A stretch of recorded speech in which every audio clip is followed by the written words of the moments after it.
Hey guys, Chris here with Cable Bullet. Today I'm going to introduce you to our new post leveling plates for both our Signature and Summit series. When installing railing, it's important for your posts to be plumb or perfectly vertical. Many common installation issues stem from posts that are not properly set. When posts are properly secured, achieving a level railing is much simpler. Our posts are designed to be fixed to a variety of base materials, and every post comes standard with 4 leveling screws designed primarily for use on concrete foundations.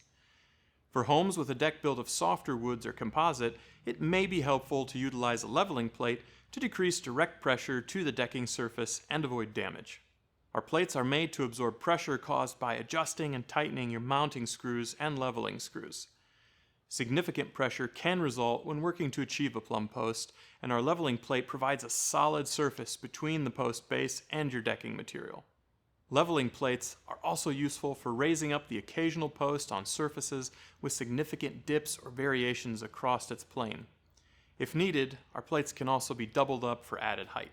In addition to helping with accuracy, we found that using a leveling plate is faster and easier than utilizing washers or shims to plumb your railing. Join me for a quick demonstration. For this demonstration, I'll be using one of our Signature Series posts. First, mark your post location using either painter's tape or chalk shot. I'll be using chalk shot, which you can find at cablebullet.com. Another way is to mark off the location with a pencil, tracing the base of the post. Then take the post out and bring the leveling plate in to mark the pilot holes. The leveling plate is much shallower, allowing for a pencil to reach through the prefabricated screw holes. Next, drill pilot holes for your post mounting screws. Once your pilot holes are drilled, set your leveling plate in place with its mounting holes in line with your pilot holes.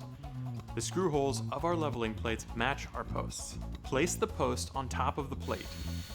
Secure the post in place with mounting screws, but make sure there's a little give.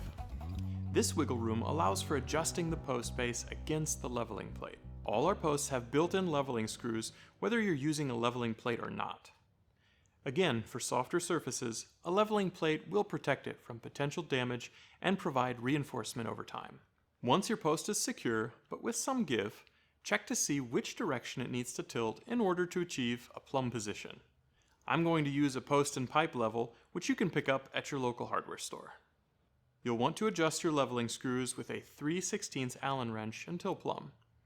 Tighten the leveling screw that sits in the opposite direction you want your post to tilt. As you tighten the leveling screw, the post will begin to tilt. Adjust each leveling screw as needed until your post sits perfectly vertical. Once your post is plumb, finish securing your mounting screws. There you have it. Having plumb posts makes assembling the remainder of your railing much simpler and increases its structural integrity. Make sure to subscribe for more helpful tutorials, and let us know if you have any questions in the comments below. Visit cablebullet.com to start your project today.